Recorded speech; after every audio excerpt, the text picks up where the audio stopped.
Okay, again, we're in this optional topic, which is the a computer algebra system. And the computer algebra system we're using is Sage.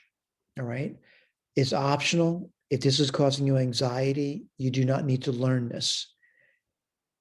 It's also not going to be very helpful for the course. Where's it going to be helpful, though, when you start to move forward? Like when you start to take courses that are more advanced courses, at some point, problems will be so difficult, you will not be able to do them by hand. And that's why we need to learn to use a machine. All right. The other thing I want to point out is it's kind of an introduction to coding. And the way we're going to do this is, certainly if you have the notes available, and you should, they're free, click on this little red link over here. And what's going to open is the Sage website's going to open up. All right. What I'm going to recommend you do is use the CoCalc Instant Worksheet. Click on that. You'll see me do this often. Welcome to CoCalc. Click on that. Yep, I'm going to start a project. And what I'd like to do each time, I like to start a new project. So I'm going to click on New right here. I'm going to click on New. And then what I'm going to do is I want to do a Sage worksheet. Now, by the way, there's other worksheets you can make. I wouldn't worry about that, though. What are you worried about? Can you start a Sage worksheet? All right, I'm going to go look at the code. And I'm going to just scoot this up a little bit. And I'm going to start typing this stuff in now. So reset. This is just code. Remember, shift return. You have to press the shift key and then the return. The little green thing says it's done something. I'm going to say S and L are variables.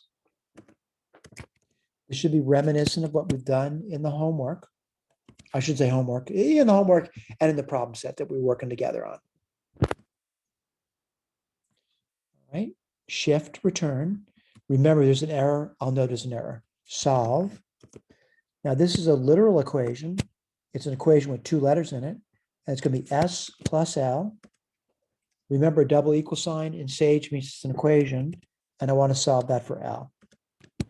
So we can say I could do that by hand much quicker than type it in. And it's true, you can. Shift return. All right. What does it say? L is minus S plus 12. All right. So what I want to do now is I'm going to the next line of code. And this is, solve. Whoops, just misspelled there. 3 star S, that's 3 times a small number, increased by 6, is equal to 4 star, the large number. And the large number, I'll just simply copy this down. What is it? I'm looking at it in the notes. It says the large number is minus S plus 12. I'm sorry, in my notes it says 12 minus S, but in Sage it says minus S plus 12. I'll write that down. Minus S plus 12.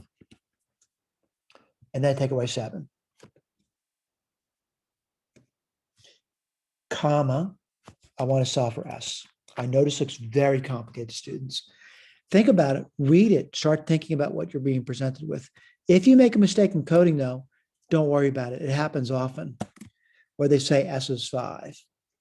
Now, if S is 5, what would L be? It would be 7. That should be somewhat familiar to you. We've done problems like this before. All right. Now, granted, I'm going to say this really overly complicates the situation, because most of the word problems we have, it's really simple to solve by hand. And we're encouraging that. We're not encouraging using a computer algebra system. What are we encouraging? Do things by hand, but also become familiar with using a computer algebra system if you're thinking about moving into a STEM-related career.